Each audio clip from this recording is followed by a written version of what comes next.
I heard a story once of a woman who would leave her house and go for a walk whenever a particularly serious issue arose and she felt that it warranted prayer. This woman could only be described as a prayer warrior. She would walk for miles and miles and miles as she prayed, sometimes for hours and hours.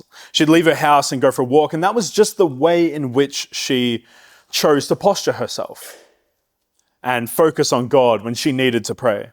And some of the distances that she managed to cover on these prayer walks as she fervently and feverishly called upon the Lord were simply astonishing.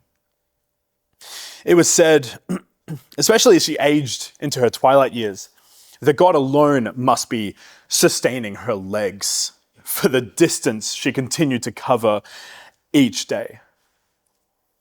But for as lovely as the picture is of a woman walking miles and miles as she prays to God, it's important to remember that the walking is not the thing that brings God glory.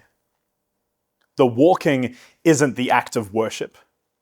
The walking isn't the act of obedience to God. The walking is not what brought about miracles when prayers were answered in her life and in the world around her. No, it's all about the prayer. It was the posture of her heart to devote her time and energy to the Lord and submit her requests to Him with confidence and faith that He is good and faithful and trustworthy to uphold His promises, and that He hears and listens and that He wants the best for us. And this is a particularly keen point to remember as we begin reading through today's passage. So today we're looking at how God delivered the ancient city of Jericho into the hands of Israel. Something we began to explore last week when we were introduced to Rahab, one of the residents of Jericho who kept 2 Israelite spies safe, with faith that God would deliver Jericho into Israel's hands, and that when He did so, He would be able to save her from the coming destruction.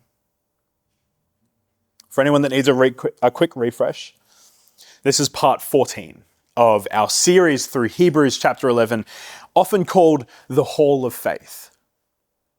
Rahab is one such person named in this list of ancient heroes of the Bible. One such person specifically highlighted by the author of Hebrews because of an incredible faith to do the miraculous. And now we're looking at what happened shortly after she welcomed these spies into her home, when Israel did eventually wage war against Jericho.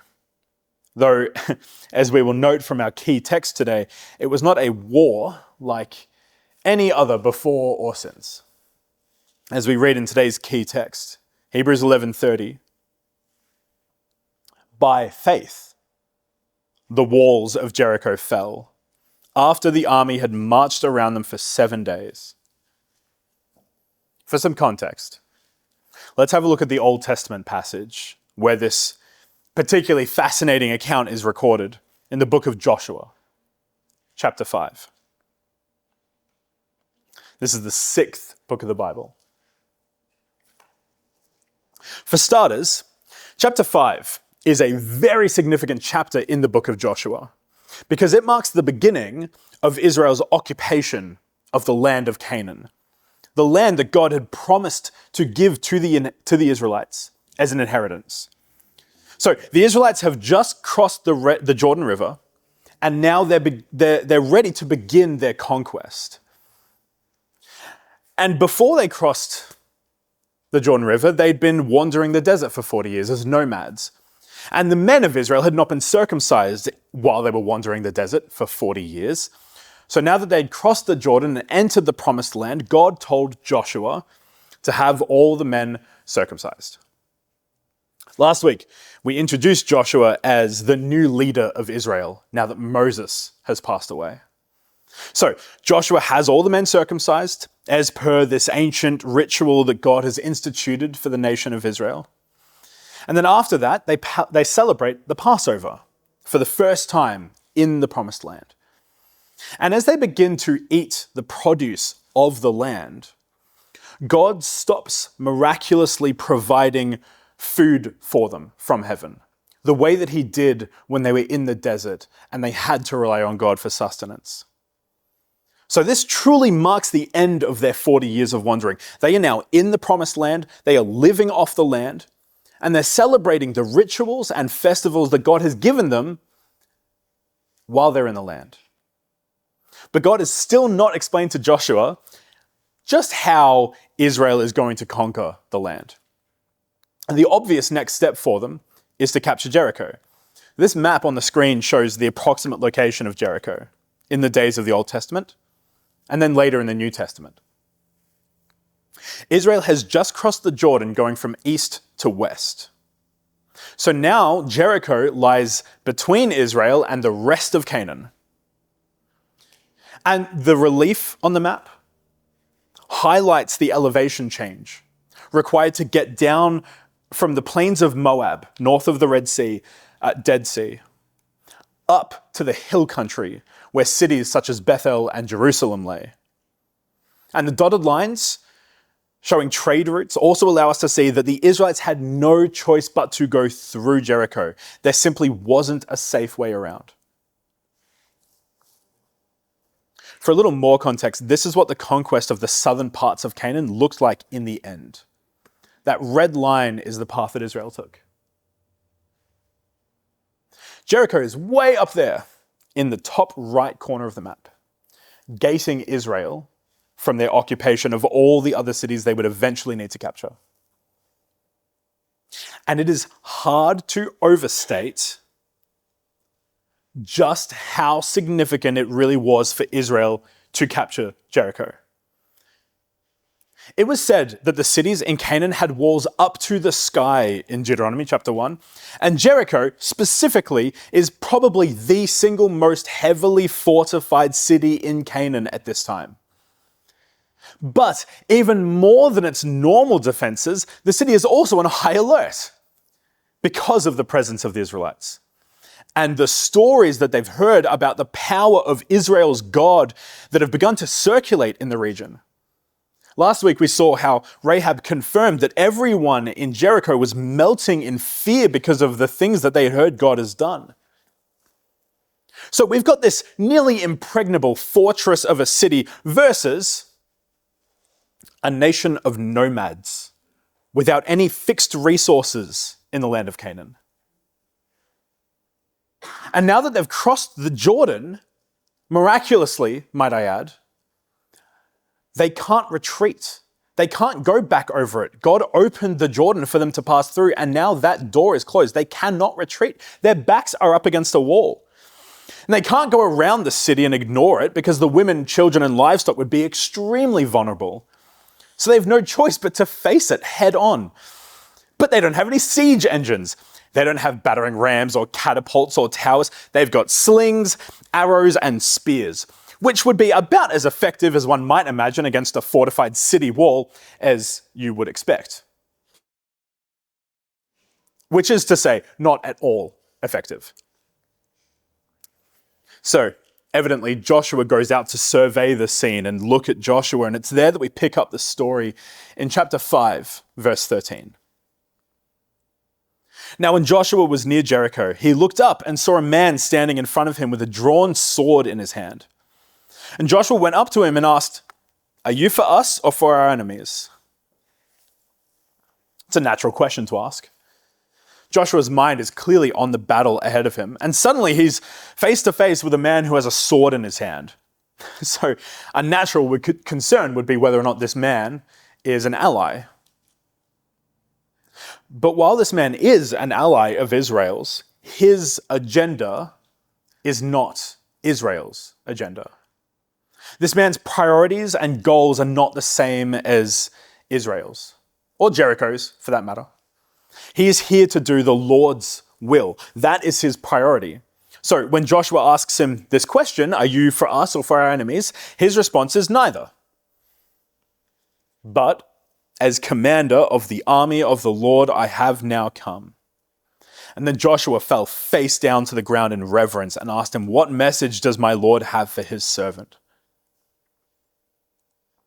When this man says neither, it's not deceptive, and he's not being deliberately cryptic either.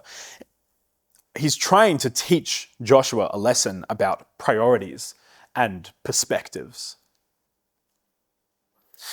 Verse 15, the commander of the Lord's army replied, "Take off your sandals, for the place where you are standing is holy."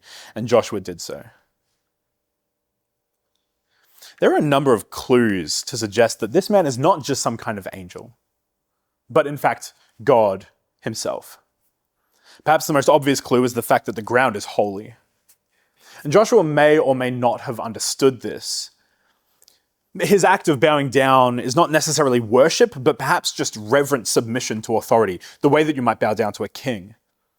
And his calling the man Lord is not specifically the title that one would use for God, but the title that any servant would use of any master. But being asked to remove his sandals while in the presence of God is certainly a very clear parallel to Moses' experience when he encountered the presence of God in the form of a burning bush. And this is one of many ways that Joshua is affirmed as Moses' successor, as well as an affirmation that God is present here with Joshua before this battle in the midst of Joshua's trials. Specifically, it seems most likely that the Lord's army in question here is not the earthly army of Israel, but the divine army of heaven, which wages a spiritual war on God's behalf. And as for the identity of this divine messenger, some scholars have suggested that this is actually Jesus, the Messiah, the second person of the Trinity, God incarnate thousands of years before the New Testament incarnation in the womb of Mary. While that's a popular thought, it's not universally accepted. But what we can say with some confidence is that he is certainly some form of a manifestation of God, though his precise nature and identity is left ambiguous. But most striking is that all he asks Joshua to do is simply show humility. Joshua is faced with the threat of the coming siege against Jericho, the most heavily fortified city in the land at that time. And when he goes out to survey the land ahead of this battle, he finds God, and God just tells him to give him his trust and faith and confidence. In the Bible Knowledge Commentary, Donald Campbell writes, "By removing his sandals, he gladly acknowledges that this battle and the entire conquest of Canaan was God's conflict, and that he was merely God's servant." This is our first point for today. The first takeaway from this passage is that God asks for humility.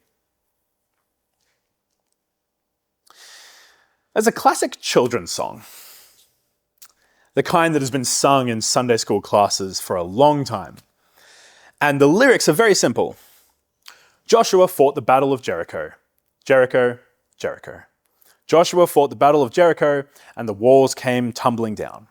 You may talk about your men of Gideon, you may talk about your men of Saul, but there's none like good old Joshua and the battle of Jericho. And there's more to it than that, but you get the picture. The issue with this song is that this battle is not Joshua's to fight. Nor does the glory belong to Joshua. God asks us to give him total control.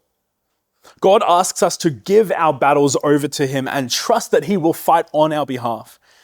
When we're faced with an impossible battle, a war against all odds, an enemy that seems invincible, he asks for our humility. Because God doesn't ask Joshua for strength or courage or conviction. He doesn't ask him for weapons or soldiers or a strategy. He tells him to remove his sandals. He tells Joshua to physically posture himself in such a way as to reflect complete and total surrender to God's will for Israel. And it's Joshua's humility that sets an example for us, for how we're to respond when we encounter God. He says, "What message does my Lord have for his servant?" And that his question alone shows us what humility looks like. Because first of all, he asks the question, which shows that he has an expectant and obedient attitude. And secondly, he recognizes the superior position and authority of the commander of the Lord's army when he calls him Lord. And finally, he humbles his own position and acknowledges his readiness to serve by calling himself a servant. This is what it means to be humble before God, to have an attitude that anticipates being obedient towards him, to acknowledge his name and authority and sovereignty, and to treat oneself as a servant without pride, without ambition, and without conceit. This is what it takes to see a miracle. This is what God asks for us to give in order for us to be used for his purposes on earth.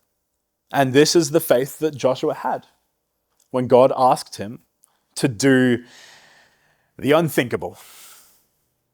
And that's technically where a story ends. That's the end of this story in Joshua 5.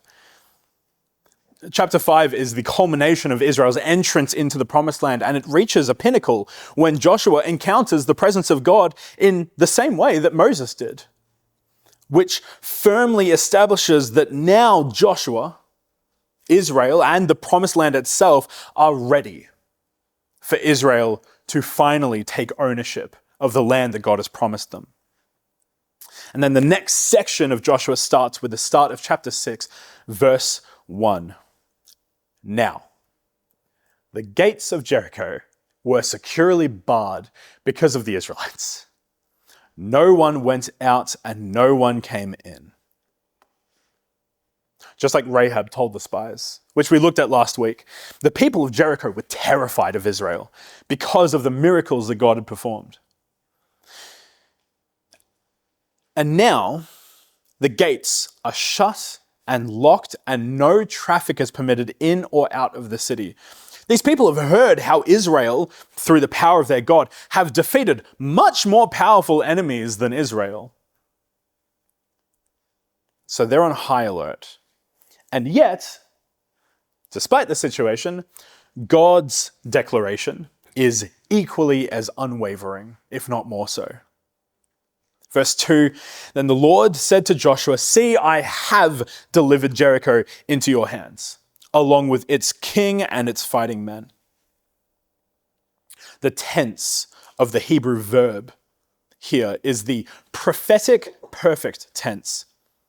In other words, a future action is described as if it were already accomplished. Because it is.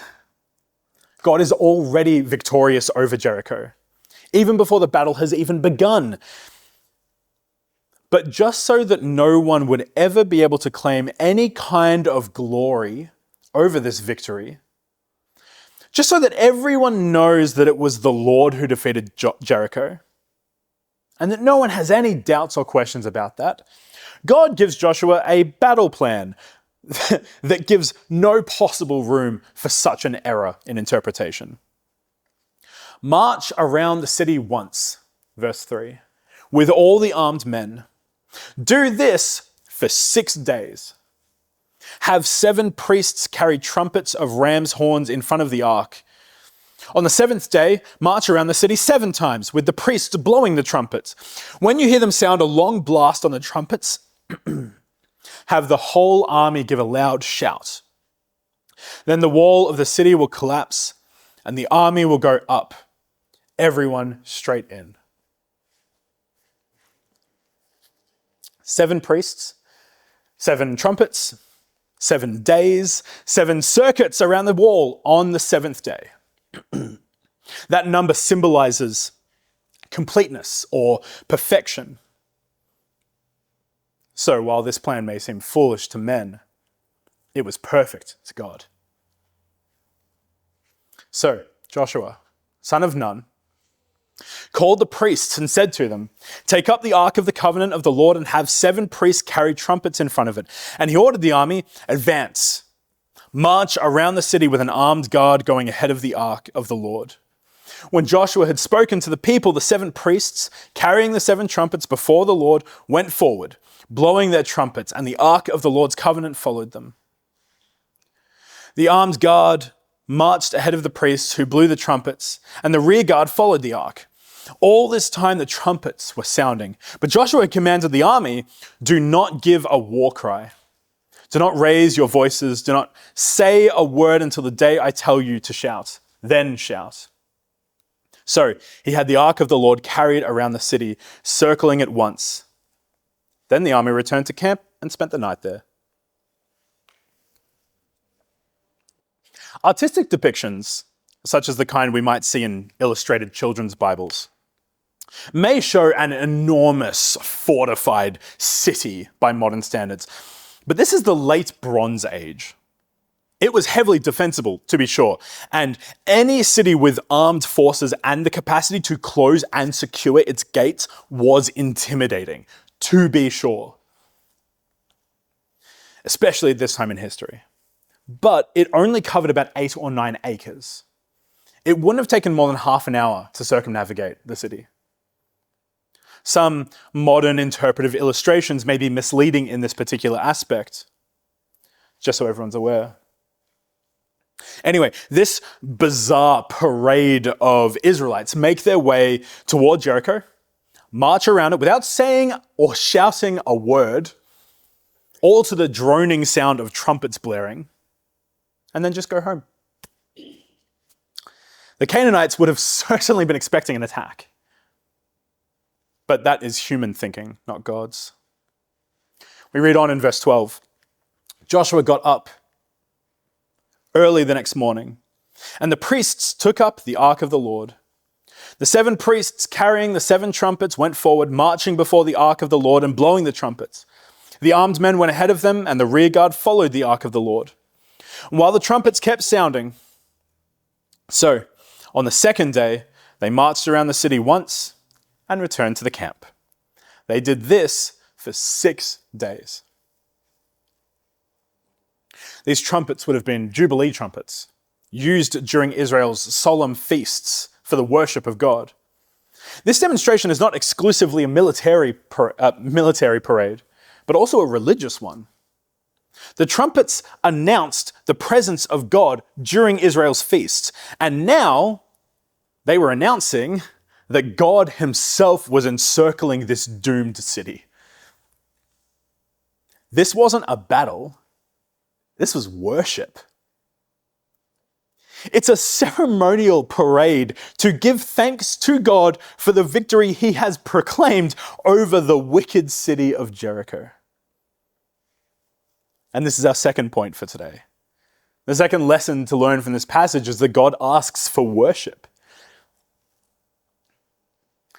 There are a handful of contemporary worship songs that feature long periods of instrumental music, or long sections where voices cry out without words, or even moments of silence.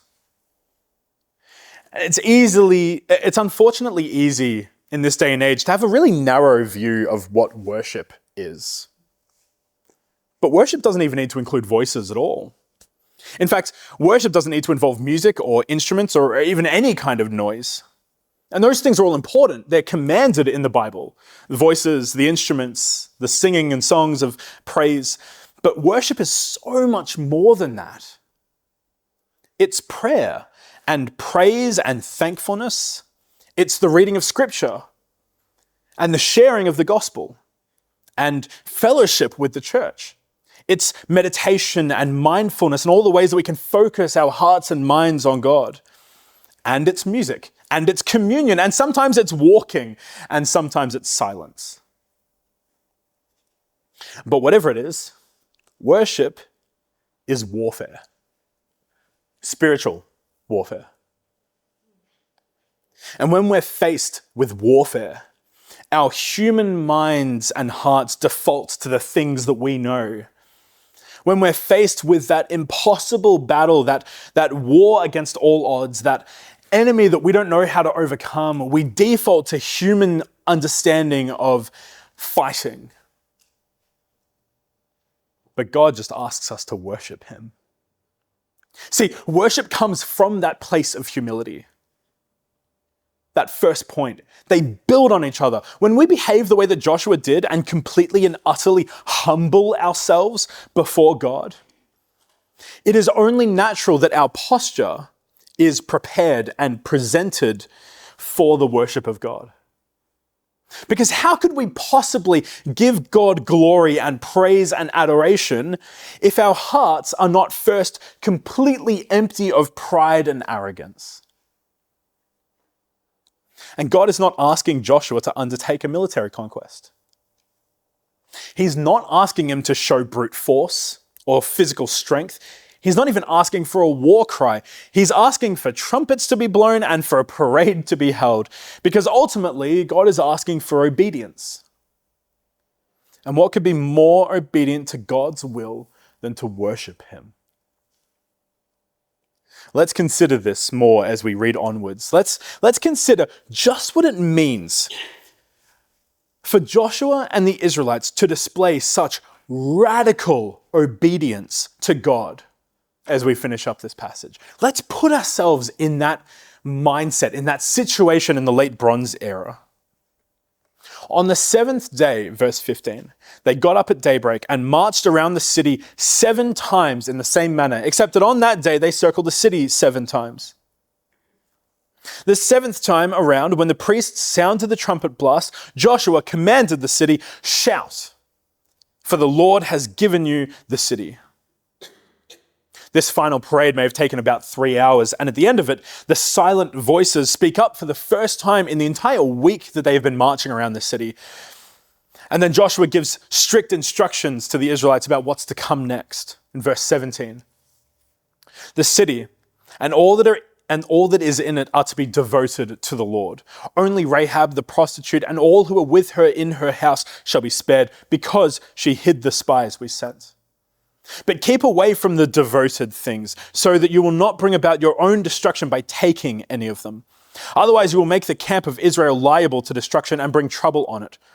All the silver and gold and the articles of bronze and iron are sacred to the Lord and must go into his treasury. There are a few reasons for these instructions. First of all, just like giving God our tithes, the first 10% of the income that we make, the Israelites were instructed to devote to the Lord the first fruits of their harvests and the firstborn of their flocks. And it points to a faith that such things belong to God and that he will continue to provide more for us. Jericho is the first fruits of the conquest of the land. It belongs to God. And there's a promise that he will give them the entire land. So this is kind of like a tithe. But on top of that, the Canaanite culture was extremely wicked and extremely pervasive. We know from history that whenever Israel left any remnant of the culture remaining within Israel's borders, it became a snare for them and led them into temptation and sin. Idol worship, temple prostitution, child sacrifice. God made it clear to Israel that there was not to be a single spot of such things left in the land. Because after all, a single stain soils a sheet. Right? A single spot of mold can ruin a meal. A single malignant cell can kill a person. Wickedness and paganness were banned from the promised land by decree of the King of the universe, because Israel was supposed to be different from the other nations. It was supposed to be kept clean. And as we will see over the next few weeks, the reality of Israel's future could not be further from that vision. But for now, at least for now, under the leadership of Joshua, Israel displayed an incredible level of obedient faith. Verse 20. When the trumpet sounded, the army shouted, and at the sound of the trumpet, when the men gave a loud shout, the wall collapsed. So everyone charged straight in and they took the city. They devoted the city to the Lord and destroyed with the sword every living thing in it, men and women, young and old, cattle, sheep and donkeys. let's appreciate for a second this entire battle plan. Let's appreciate what an exercise this was in trusting God's plan. This strategy, if we could call it that, was a test of faith, not a test of might or power. From a military perspective, this may have been the single worst strategy fathomable. You could not imagine a worse strategy from a human military perspective. Every day for a week, the Israelites not only exposed themselves to insult and ridicule from the soldiers atop the walls, but also mortal danger. What was stopping the Canaanite soldiers from rushing out the city gates and slaughtering the Israelites? What was stopping the Canaanite soldiers from raining down arrows and spears onto the defenseless Israelites? Joshua wasn't a foolish man. He was an experienced commander. These same thoughts must have gone through his mind as he considered the incredible danger that the entire nation of Israel was in. And surely the people of Israel had considered the same when they dutifully obeyed the commands and followed Joshua into a parade that made absolutely no sense by human metrics. But from a divine perspective, we are reminded that this is not Israel's army fighting Jericho. And it is not Joshua who's leading the people. It's God. This is God's army. This is God's battle. This is God's victory. One scholar made the comment that this was perhaps the single highest point of Israel's collective faith in God as a nation in its entire history. The faith of the Israelites in God to deliver Jericho into their hands triumphed over the completely natural and justified fear they must have felt as they put themselves directly under Jericho's reach and marched in the name of God. This is our third and final point. This is the last lesson to take away from today's passage. God asks for obedience.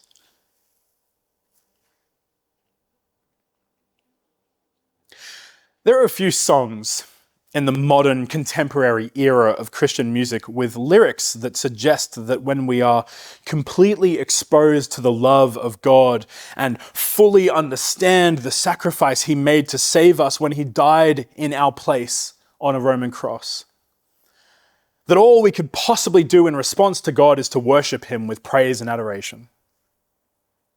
There are quite a few that talk of this idea, that our only appropriate response to the mercy of God is to sing or cry out praises to him. But critics and commentators point out that there's actually a lot more that we can do, and that there's more to worship than just praise. Obedience is worship. And worship without obedience is hollow and fruitless.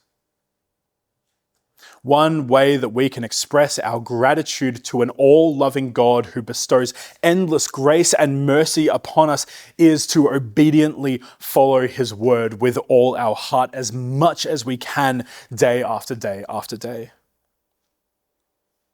Like the last point, this one builds upon the previous. When we make ourselves completely humble to God and submit ourselves entirely to his authority and lordship over our lives, we are naturally inclined to worship him and give him praise as we empty ourselves of our worldly desires more and more and accept him to rule over our lives more and more. And as we do that, we become naturally inclined to obedience. The more we worship, the more we lift God up and exalt him above ourselves, and the more that we come to love the things that he loves and hate the things that he hates,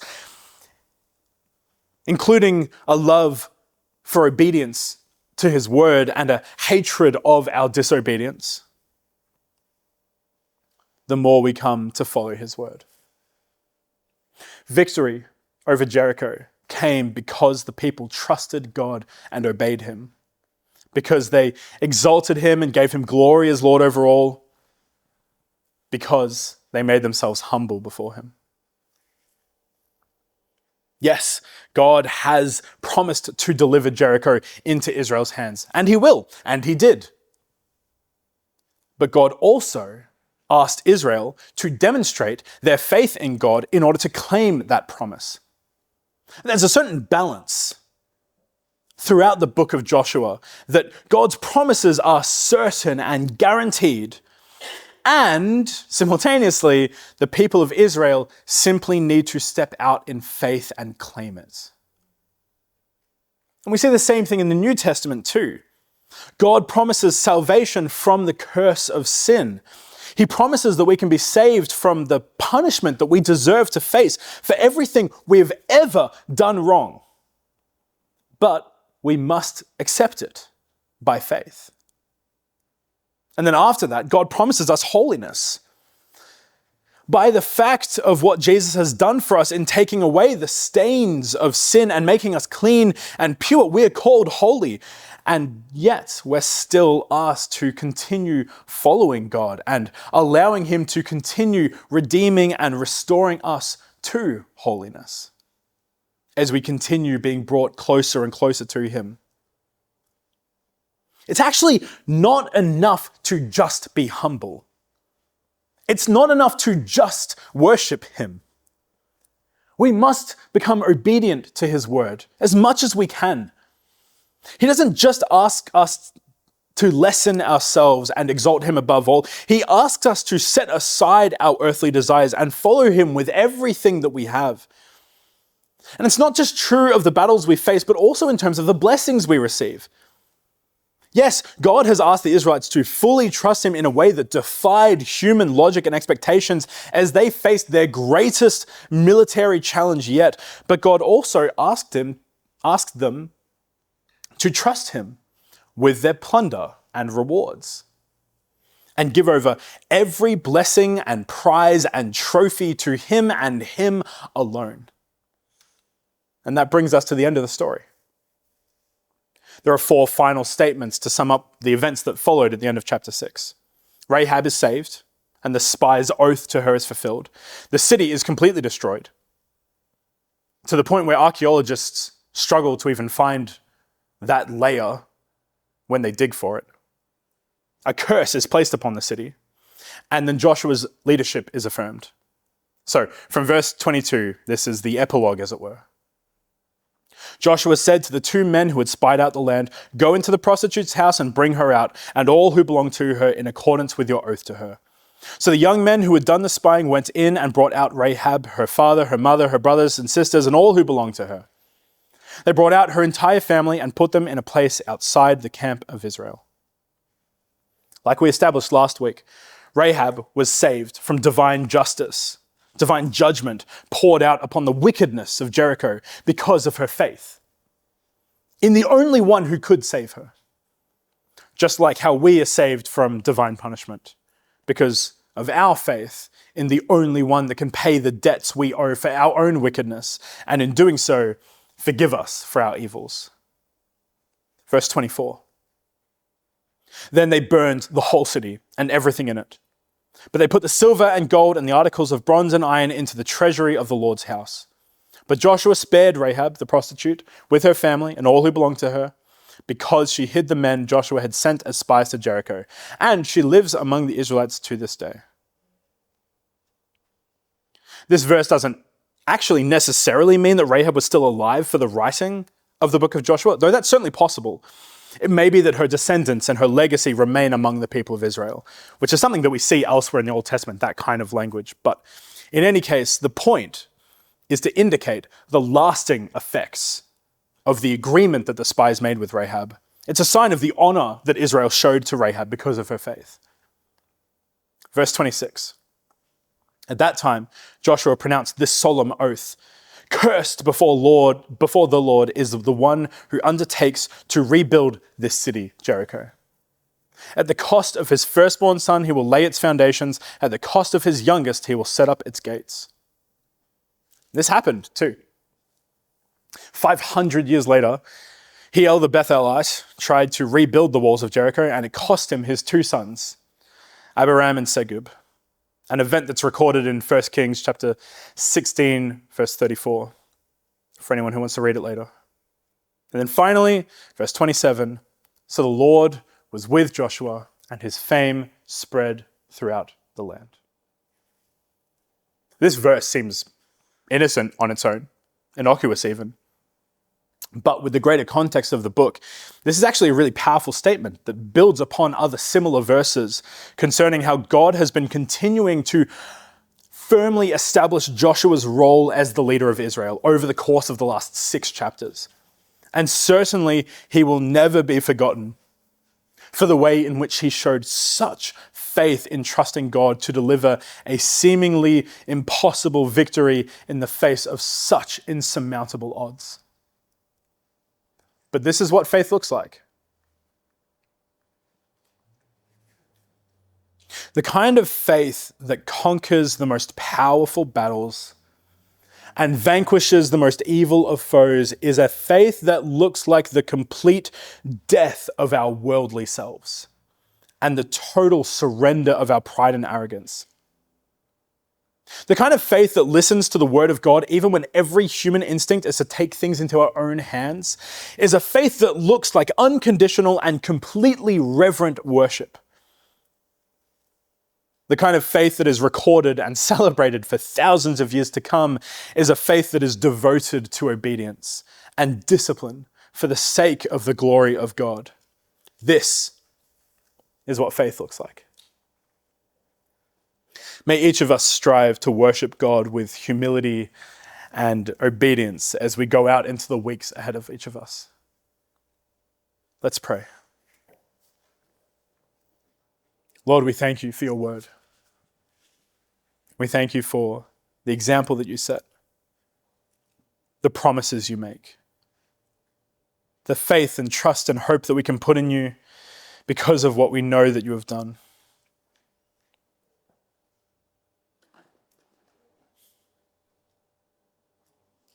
Help us, God, to fight that spiritual warfare that each of us face every day. Help us to find humility in our hearts, to give up our arrogance and pride and trust you completely. Help us, God, to worship you.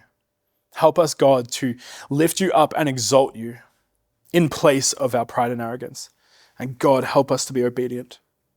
Help us, God, to be disciplined, to follow you and listen to you even when it goes against the worldly things that our hearts desire or that the world around us says to us. Help us, God, to have a faith like this, a kind of faith that faces an insurmountable, impossible, unrealistic task and trust that you will fight for us. May this be the truth in our hearts as we go into the week ahead of us. In Jesus' name, amen.